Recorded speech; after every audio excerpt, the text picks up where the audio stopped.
새로운 고래를 만나보는 시간입니다. 이 날카로운 분석 속에 또 좋은 고래 찾아보시죠. 먼저 정영 위원님과 돌아올게요.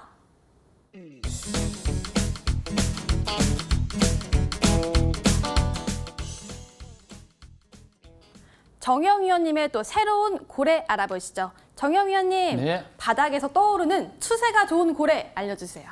이번에는 바닥 동물은 아니고요. 네. 상승 종목을 추가 상승세를 보는 종목. 그래서 현재 KG ETS를 좀 보겠습니다. 이것도 기법 중에 기법인데 이건 약간 공격형에 해당이 된다 이렇게 보시면 되고요. 자, 잘 들어보세요. KG ETS 보면은 현재 첫 번째 대량 걸린 날 종가를 돌파했습니다. 그리고 그 이하로 떨어지지 않고 행보 등락을 보이고 있어요. 고래기법 파동상이 있는데 1사부터 10일까지죠. 1, 3, 5, 7, 9, 10일. 근데 여기 보면 13,000원까지 찍었습니다. 이게 13,000원의 상투권입니다. 그런데 주식이 안 떨어져요. 옆으로 갑니다. 다시 오늘 추세가 전환되면서 거래가 늘면서 다시 방이 또 잡혀. 이럴 때는 재차 그 다음 단계로 가는 거예요. 간다가 아니라 다음 단계로 가능성이 높아지는 거예요. 이럴 적에 많이 올랐다 하더라도 매수 관점 보는 것이고 간다 못 간다 정답이었기 때문에 오늘 저점을 바로 손절 라인 때 결정하면서 추가 상승을 올라간다면 그다음에 22,000원까지 보는 것이다. 또는 25,000원, 26,000원 이렇게 보는 것이다. 그 다음 단계를 본다. 이렇게 보시면서 하단 추세 손절가 참고한 상황에서 비중만 잘 지켜주면 되겠다 싶습니다. 네, KG ETS 또 공부 종목으로 알려주셨는데요. 정리합니다.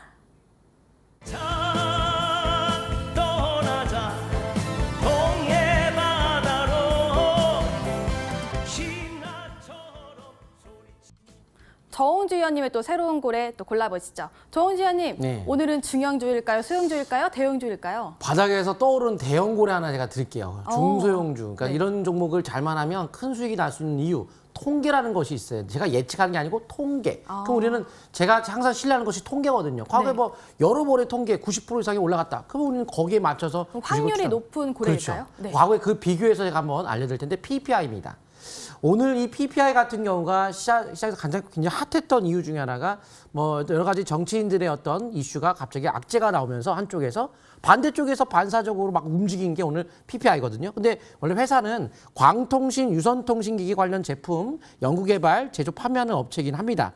그런데 시장에서는 이거는 분류 중요하지가 않고 지금 반사이익에 대한 어떤 반사 이익이라기보다는 반사적인 어떤 움직임이죠. 한쪽에 악재가 나니까 한쪽이 이제 한쪽의 정치인 관련주가 막 급등을 하는데 그 반사적 움직임에 급등을 했다는 점. 근데 특이한 점이 월봉의 사상 최고대란 거래. 한번 차트를 통해서 제가 보여드릴 거고요. 서현하고 제가 한번 비교를 한번 해보드릴게요. 먼저 PPI 월봉 차트 보도록 하겠습니다.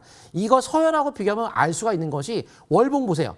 제가 항상 대박고래는 월봉을 봐야 되는데 신저가 내려가면서 사상 최고대란 거래 터지면서 시작되는 것이 대선 테마주들이거든요. 그 바닥에서 사상 최고대란 걸 터지고 어떤 형태에 나타나냐 한번 서현과 좀 비교 한번 해볼게요. 서현 보시게 되면 서현이 이랬죠.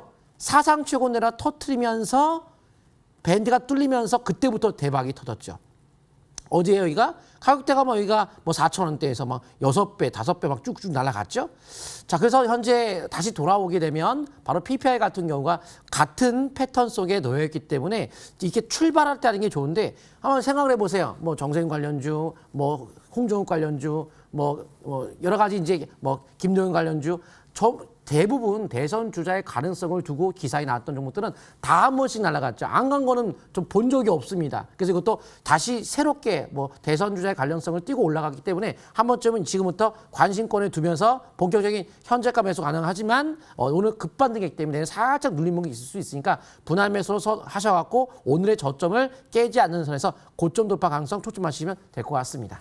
네, PPI 긍정적으로 보셨습니다. 정리할게요.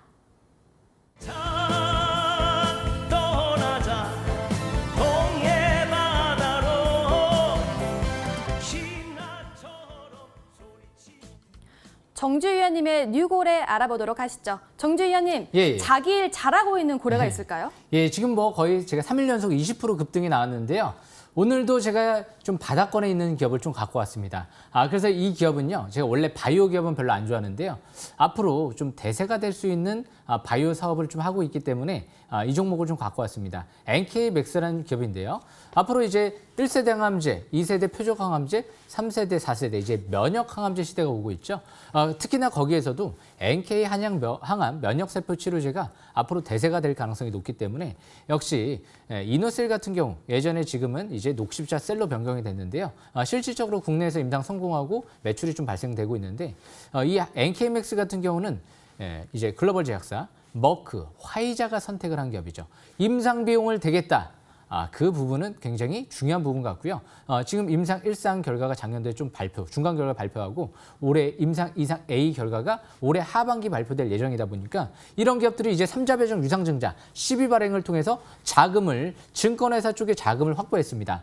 1년 동안 보호 예수가 되기 때문에 역시 투자자는 세력은 1년 동안 이제 투자를 해놓고 묶어두겠다. 이런 의지가 있다는 거죠. 예전에 이 NK맥스 같은 경우 2020년도 12월 달에도 한번 움직였던 적이 있는데요.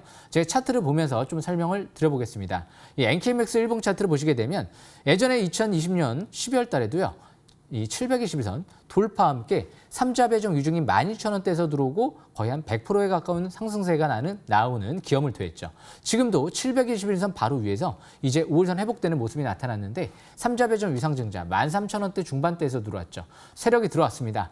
그래서 하반기까지 제로 기대감이 있는 상태에서 알츠하이머 치료제 투약도 1분기에 이미 완료가 됐기 때문에 역시 이 두 가지가 엮이게 되면 굉장히 앞으로 탄력을 받을 수 있는 부분이기 때문에 주목할 필요가 있을 것 같습니다. 앞으로 꾸준한 관심이 필요할 것 같습니다. 여기까지 설명 마치겠습니다. 네, NK맥스 또 상승도 맥스 기대해 볼게요. 정리합니다. 자